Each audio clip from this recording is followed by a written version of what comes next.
Sex is an illusion. Run away from sex. The sexual instinct is the most deceitful of all instincts. It promises heaven, but delivers repetition and disillusion. Sex is not love, not pleasure, but nature's most elegant illusion. A trick designed to make us serve the species while thinking we're chasing happiness. You feel desire and think it's for beauty, for connection, for validation. But at the most primal level, you're being manipulated by biology. What feels like your choice is nature's command.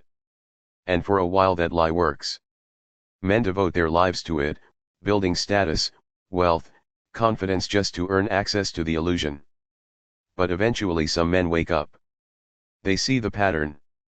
At first, every sexual encounter feels meaningful.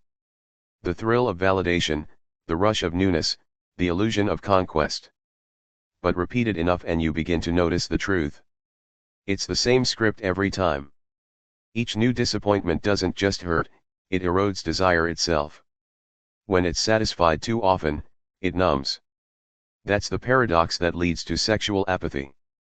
A man who's never had enough keeps chasing, thinking the next woman holds the cure.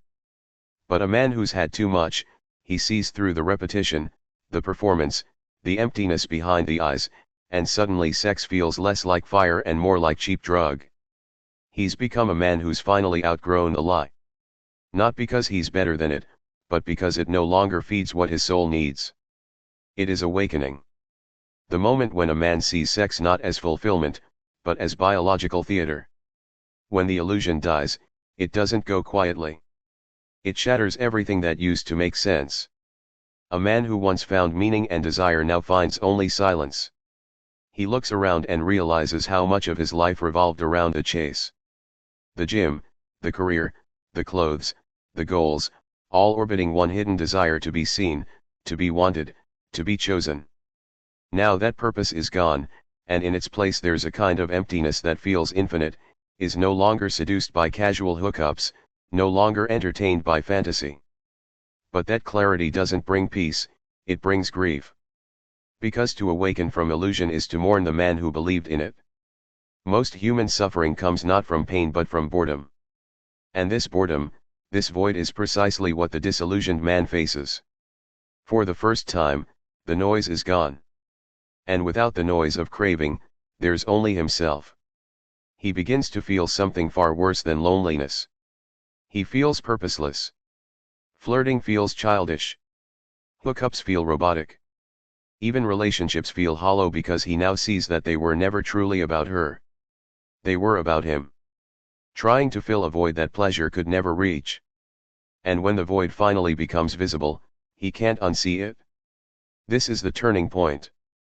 The moment many men either relapse or rise. Some run back into the comfort of illusion, back to casual indulgence, back to the endless scroll of temptation. Because facing yourself without fantasy feels unbearable. But others stay. They stay in the silence. They let the emptiness do its work. This is the tragedy of consciousness, that once you see through illusion, you suffer differently. You desire less but more truthfully. He can't return to the old world of lust and illusion. But he hasn't yet found a new one to believe in. He walks between two realities. The animal world of appetite and the spiritual world of clarity. And in this limbo, he grieves. Not for a woman, but for the death of the man who used to be intoxicated by her. He realizes something terrifying.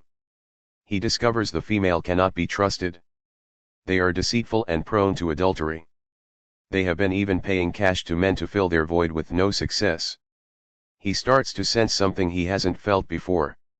Not excitement, not pleasure, but power. It's as if the energy he once scattered across screens, women, fantasy, is returning home, back to him.